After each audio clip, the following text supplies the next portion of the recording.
الناس من یشتری لہو الحدیث لیضل عن سبیل اللہ بغیر علم، لوگوں میں سے کچھ ایسے بھی ہیں کہ جو کھیل کی باتیں خریدتے ہیں، کھیل کود، اور تاکہ لوگوں کی توجہ ادھر ہو جائے.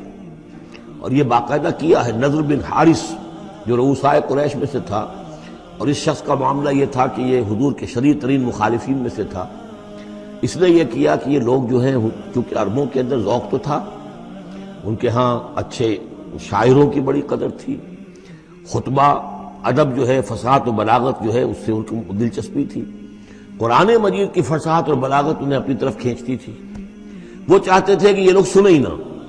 تو وہ کہیں سے شام گیا اور وہاں سے کوئی گانا گانے والی ایک لونڈی لے آیا جو بہت اچھا گانا گاتی تھی، اور اس کی محفلیں اس نے منعقد کرانی شروع کر دی تاکہ لوگ آئیں یہاں پر اور یہ اس میں مگن رہے اور رات کا وقت وہاں لگائیں تو دن میں سوئیں.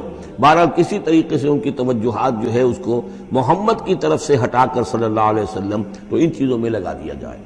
اور یہ اچھی طرح سمجھ لیجئے کہ اس وقت دنیا میں یہ کھیلوں کا معاملہ، سپورٹس کا، گیمز کا معاملہ، اور پورے ذرائع ابلاغ کے اوپر معلوم ہوتا ہے چھائی ہوئی شے. یہ ٹی وی کے اوپر تو معلوم ہوتا ہے کہ دنیا کی اہم ترین شے جو ہے وہ یہ گیمز ہیں، ان کے ٹورنامنٹس ہیں. وہ وہاں ہو رہا ہے، یہاں ہو رہا ہے، وہاں ہو رہا ہے، یہاں ہو رہا ہے، یہ ٹینس کا ہے، یہ فلاں کا ہے، یہ تیراکی کا ہے، اور یہ گیم.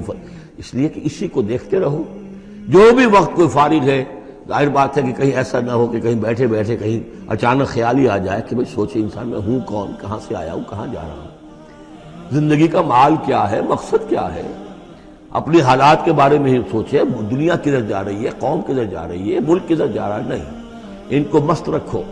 وہ اقبال نے تو کہا تھا کہ ابلیس نے یہ کہا اپنے کارندوں سے کہ مست رکھو ذکر و فکر صبح گاہی میں اسے، اور پختہ تر کر دو مزاج خانقاہی میں اسے.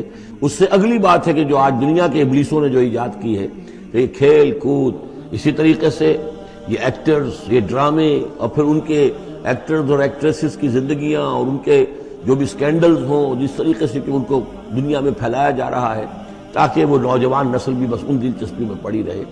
تو یہ ہے اصل میں وہ فلسفہ. وَمِنَ النَّاسِ مَن يَشْتَرِي لَهْوَ الْحَدِيثِ، کھیل کود کی چیزیں خریدتے ہیں وہ لوگ، لِيُضِلَّ عَن سَبِيلِ اللَّهِ، تاکہ اللہ کے راستے سے گمراہ کریں، بغیر علم، بغیر علم کے.